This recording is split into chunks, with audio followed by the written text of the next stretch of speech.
एक बुजुर्ग आदमी बुखार से पीड़ित और भूखा प्यासा शिव मंदिर के बाहर बैठा था। तभी वहां नगर के सेठ अपनी सेठानी के साथ एक बहुत ही लंबी और महंगी कार से उतरे। उनके पीछे उनके नौकरों की कतार थी।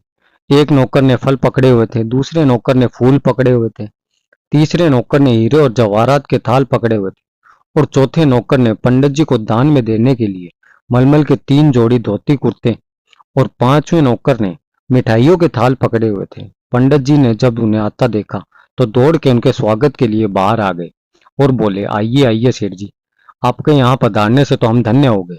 सेठ जी ने नौकरों से कहा, तुम सब अंदर जाकर थाल रख दो।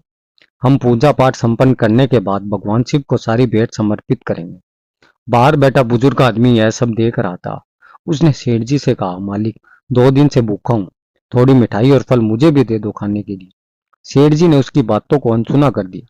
फिर बुजुर्ग आदमी ने सेठानी जी से कहा कि थोड़ा कुछ खाने को दे, मुझे भी दे दो, भूख में हमारे चक्कर आ रहे हैं। सेठानी जी चिढ़ के बोली, बाबा, यह सारी भेंट भगवान को चढ़ाने के लिए है, तुम्हें नहीं दे सकते हैं। अभी मंदिर के अंदर घुसे भी नहीं है और तुमने बीच में ही टोक लगा दी। सेठ जी ने गुस्से में बोला, लो, पूजा से पहले ही टोक लग गई, पता नहीं अब पूजा ठीक से संपन्न होगी भी या नहीं। कितने भक्ति भाव से अंदर जाने की सोच रहे थे और उसने अड़चन डाल दी। पंडित जी बोले, शांत हो जाइए सेठ जी, इतना गुस्सा मत होइए।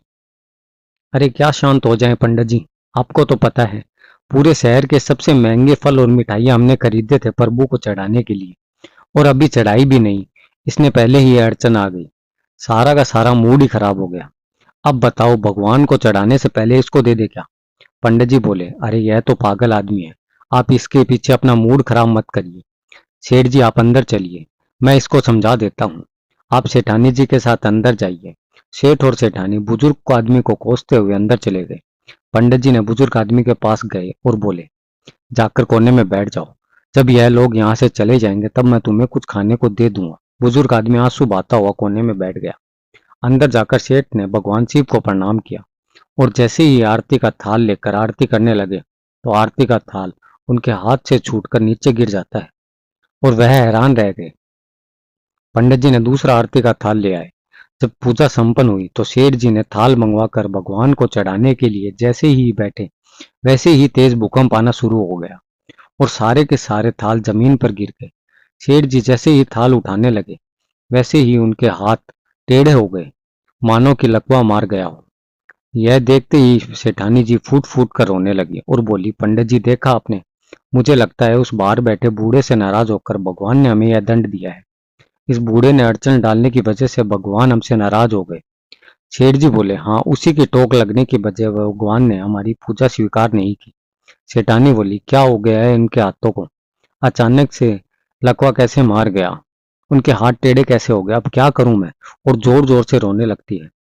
पंडित जी हाथ जोड़कर सेठ और सेठानी जी से बोले, माफ करना, एक बात बोलूं आप दोनों से। भगवान उस बुजुर्ग आदमी से नाराज नहीं हुए, बल्कि आप दोनों से नाराज हुए हैं। भगवान ने आपको यह दंड दिया है। सेठानी बोली, पर हमने क्या किया है पंडित जी? आपने क्या किया है अभी बताता हूँ। आप इतने महंगे उपहार लेकर भगवान को चढ़ाने के लिए आए, पर आपने यह नहीं सोचा कि हर इंसान के अंदर भगवान बसते हैं। आप अंदर भगवान की मूर्ति पर भेंट चढ़ाना चाहते थे, पर यहाँ तो खुद बुजुर्ग आदमी के रूप में भगवान आपसे प्रसाद ग्रहण करने आए थे।